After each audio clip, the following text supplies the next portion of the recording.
saying, but I think where we make it hard is there's a difference between getting blood back from Gulfport and physically and legally pursuing that area in courts.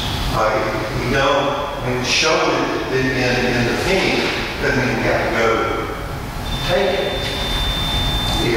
But I think if we leave it like that, it at least opens the door for Gulfport to come in there and give us a little, I don't know how much farther north we ever go than what you're showing right there. But it's kind of like an hourglass, and it seems like the bottleneck which may not be a big deal, right there at the railroad track here. There's going to be more development on the north side of I-10. You know, I just looked at it. You're talking about over here or get over there? Gulfport's already, Doing more than I-10. they're already in Ports Valley, they're already trying to get it right now. They're not doing anything. they're trying to come over the top of the lowest. Oh, yeah, That's what we need. they're fighting east.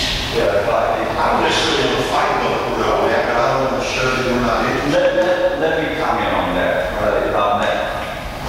First of all, your question about these other areas makes a lot of sense about that. And it's something that in our preliminary review of setting up a preliminary boundary, I think we were done on that word, that's what it is.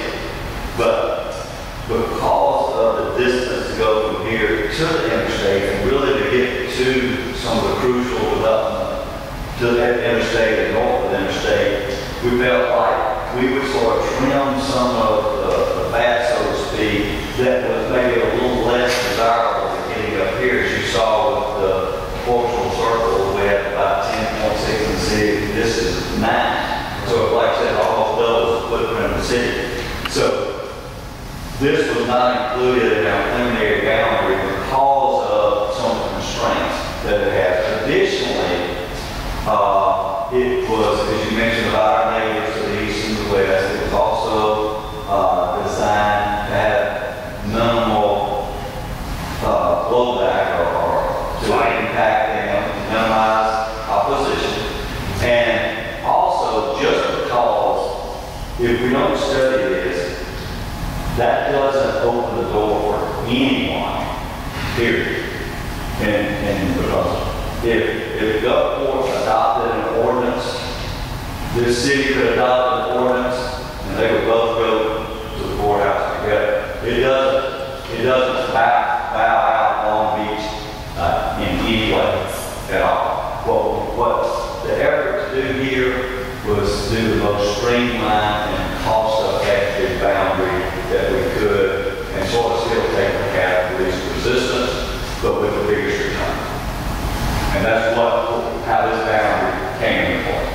Now, really, one other comment you made about this sort of getting a phase 1 here, that's what I consider it. I really consider this to be a good dividing line to your west, and then certainly this will establish some areas over here, which we have established an eastward and northward path to go to the way. Well, to me, the property over to the left between the river and your proposed western boundary is really, it's somewhat irrelevant. I don't know that it's somewhat irrelevant to the bigger picture. And if I don't see Casper Canyon in there for a long time, they can't afford to, even if there was some money to be generated in the area.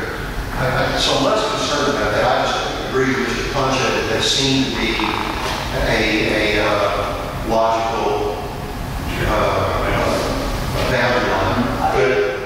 But I am concerned about a future Klondike extender to the north and what that whole area north of Landing Road is going to develop into between 49 and Canal Road and even back to the west. I guess it's, whatever that so that's just me. I mean, it's, whatever the political board is. I think, Mark, this is the first, this is kind of, we don't know if we can afford to even do this.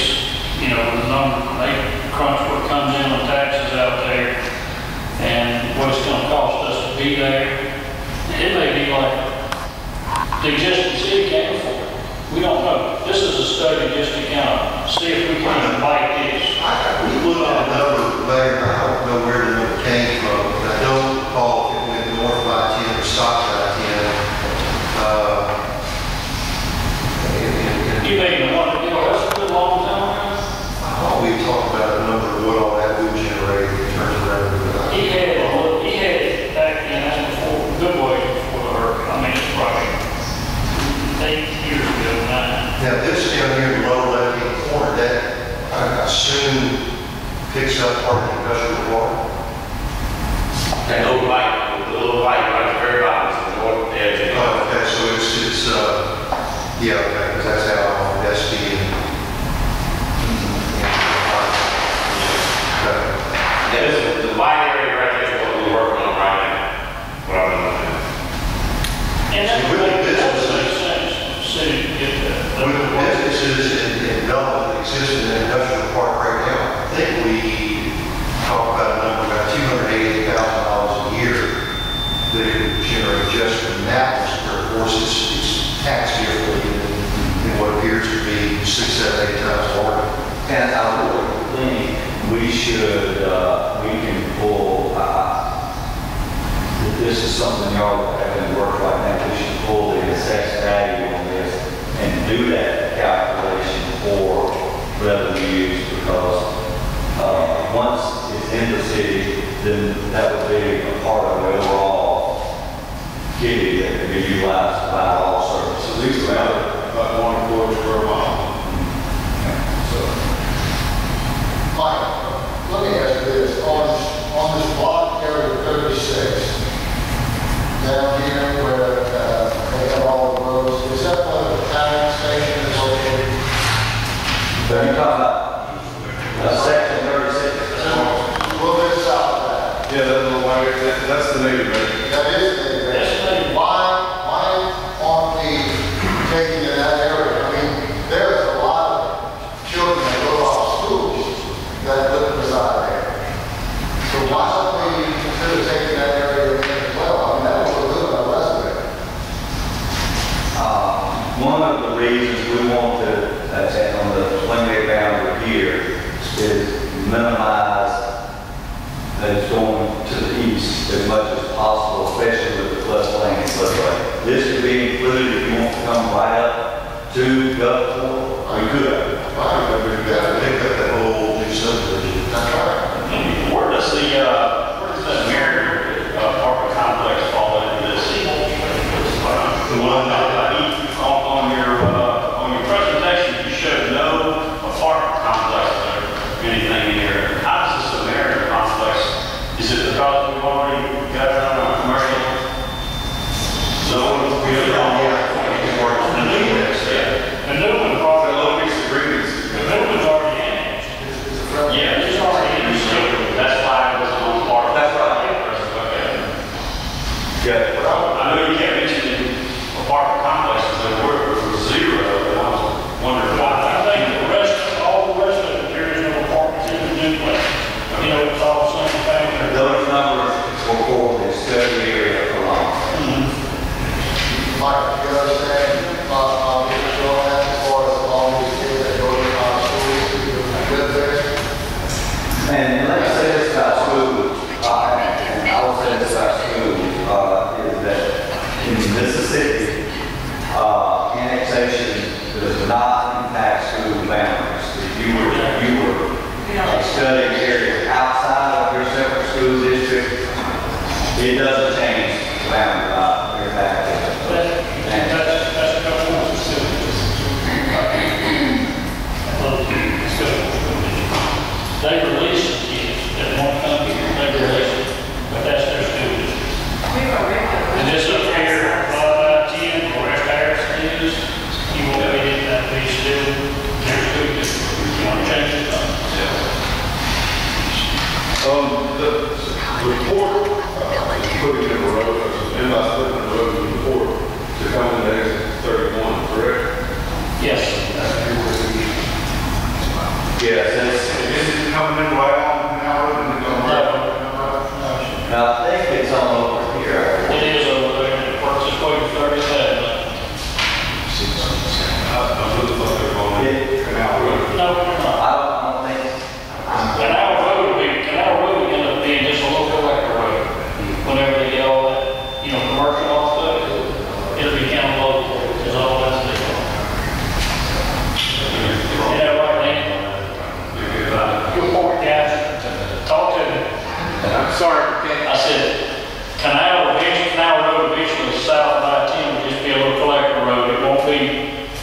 County Road is completed, if and when, which is probably 20 years or longer, you know. Come on, man. No, seriously, all the environmental stuff we're running into on the Ford is terrible right now. Where does that connect at? Does it connect east of Canal Road? It will be east of Canal Road, I'd say quarter, well, where the tire place used to be. If y'all remember that, it'll be kind of centered right there. You'll come down to the port. Well, what is that road that they're clearing out on Canal Road? They moved it left. That's part of the Port Connect Road, but they've stopped us because the neighborhoods up there are complaining about noise and pollution factors from the road. So right now, we're going through studies on that. So it did at one time go into Canal Road, but it's not now? Well, it will. There'll be a route in the canal, but the main interchange for Port Connect will be up on the interstate. See, it's not south of the interstate on the map. Right. Go across, it's gonna work its way to 30th Avenue, get down. to Yes, Fort. sir.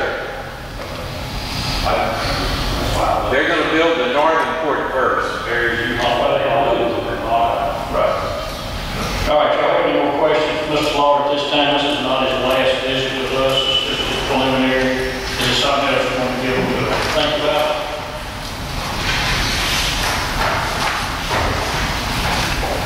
I certainly would like for the board, before we finalize this, for sure, I would like for the board to have a consensus on our preliminary fringe study boundary. I'd like to have that consensus. I've heard your thoughts and comments and suggestions, but I would certainly like to have a consensus on this boundary before I finalize it. Also, as I'll echo what Mayor Skelly said earlier, that once we finalize this, I, as a consultant, may have some recommendations on boundary modifications and so forth. This is ultimately up to you right now. There's no ordinance, there's no nothing, this is just a step.